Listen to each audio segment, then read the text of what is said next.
Assalamualaikum warahmatullahi wabarakatuh.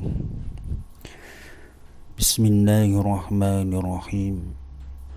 Alhamdulillah.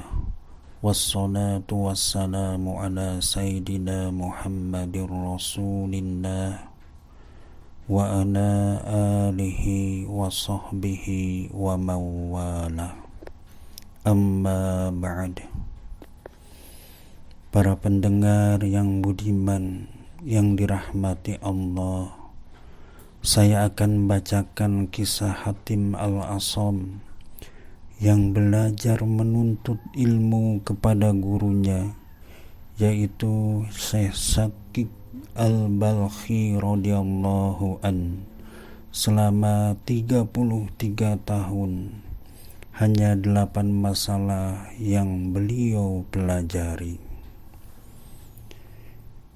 Diriwayatkan dari Hatim Al-Asham, murid Shakik Al-Balkhi radhiyallahu an, bahwasannya ia berkata, "Sejak kapan kamu menemani saya?"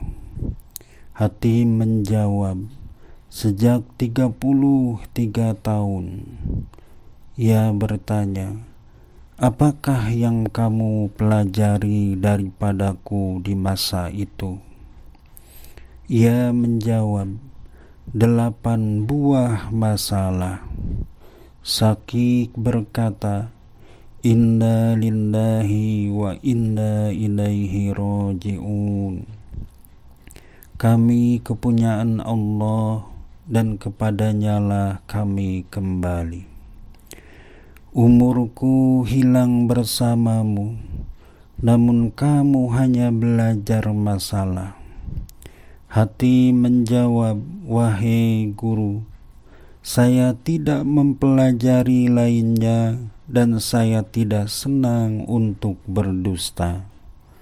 Lalu ia berkata, "Datangkanlah kepadaku 8 buah masalah ini, sehingga saya mendengarnya." Hatim berkata, "Saya melihat kepada makhluk ini, maka saya melihat setiap orang yang cinta kepada kekasihnya, maka ia bersama kekasihnya. Apabila ia telah sampai di kubur, maka kekasih itu berpisah dengannya. Lalu saya menjadikan kebaikan sebagai kekasihku. Apabila saya masuk kubur, maka kekasihku akan masuk bersamaku." Ia berkata, "Kamu telah berbuat baik, hai Hatim. Apakah yang kedua?" Hatim menjawab, "Saya memikirkan tentang firman Allah Azza wa Jal, wa amma man khafa maqama rabbih wa nahan nafsa 'anil hawa fa innal jannata hiyal ma'wa."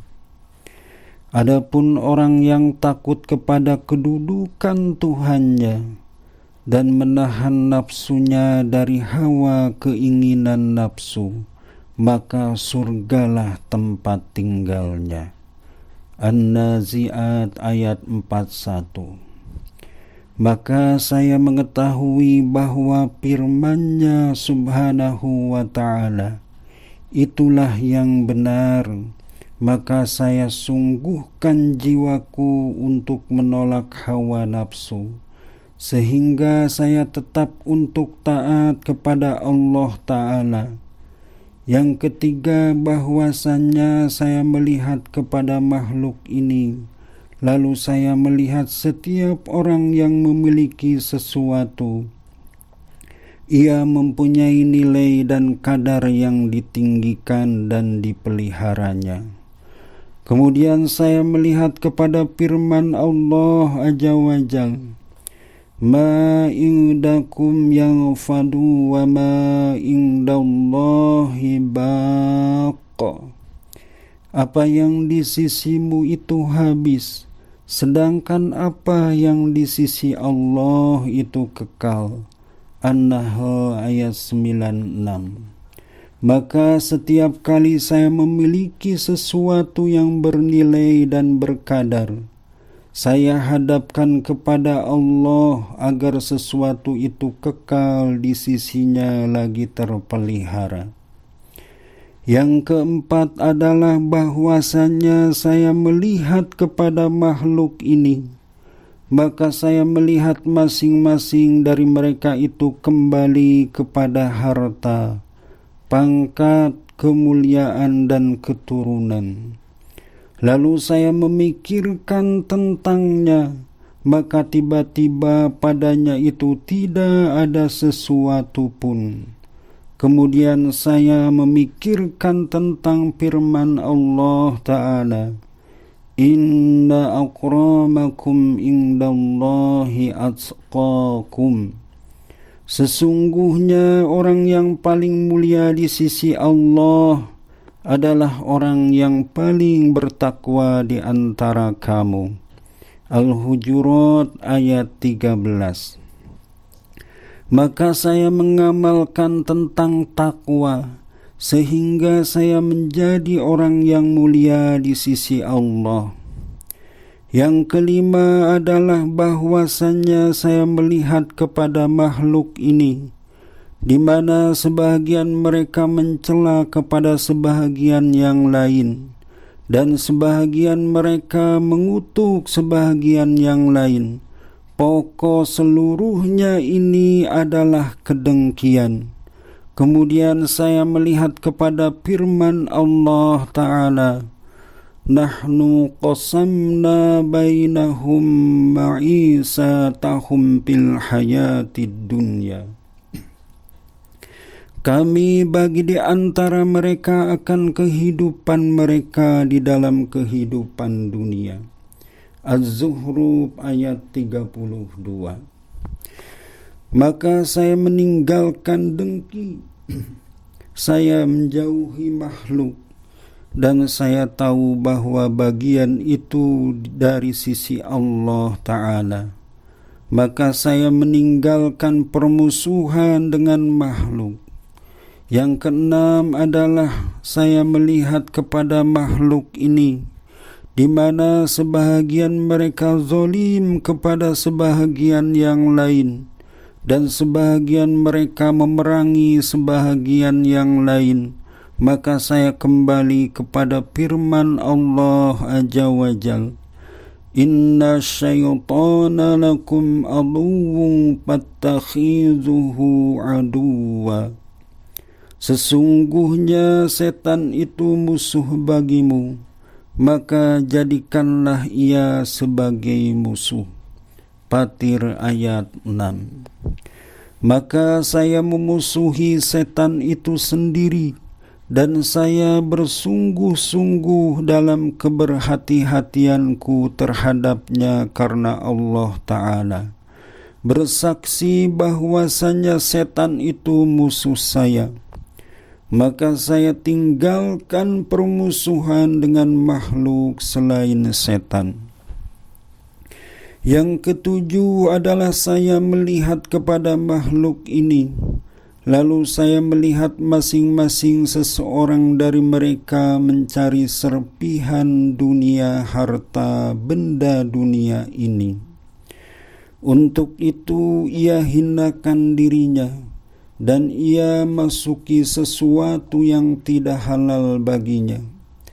Kemudian saya memikirkan firman Allah Ta'ala, wa ma min dabbatin fil ardi illa Allahi rizquha. Tidak ada satu binatang melata pun di muka bumi, melainkan atas Allah lah rizkinya. Hud ayat 6. Maka saya mengetahui bahwasannya saya satu dari binatang melata ini yang atas tanggungan Allah lah rizkinya. Maka saya sibuk dengan apa yang diwajibkan atasku karena Allah. dan saya tinggalkan sesuatu yang untukku di sisinya. Yang kedelapan adalah saya melihat kepada makhluk ini, lalu saya melihat mereka seluruhnya berpegang kepada makhluk. Orang ini kepada tanahnya, orang ini kepada dagangannya, orang ini kepada pekerjaannya, dan orang ini kepada kesehatan badannya. Setiap makhluk itu berpegang kepada makhluk yang seperti dirinya. Maka saya kembali kepada firman Allah Ta'ala, "Wa man yatawakkal 'ala Allahi fahuwa hasbuh." Barang siapa yang tawakal, berserah diri kepada Allah, maka dialah yang mencukupinya. At-Talaq ayat 3. Maka saya bertawakal kepada Allah Azza wa Jal, dan dialah yang mencukupi saya. Kemudian Sakik berkata, "Hei Hatim, semoga Allah Ta'ala memberikan pertolongan kepadamu. Sesungguhnya saya melihat di dalam kitab Taurat, Injil, Zabur, dan Al-Quran yang agung. Maka saya mendapatkan seluruh macam kebaikan dan keagamaan itu berkisar pada 8 masalah ini. Barang siapa yang telah mengamalkannya, maka ia mengamalkan kitab yang 4 itu." Mudah-mudahan dengan dibacakannya kisah Hatim Al-Asam ini, kita dapat memetik pelajaran, ilmu, dan hikmah, sehingga kita dapat mengamalkannya. Billahi taufiq wal hidayah. Wassalamualaikum warahmatullahi wabarakatuh.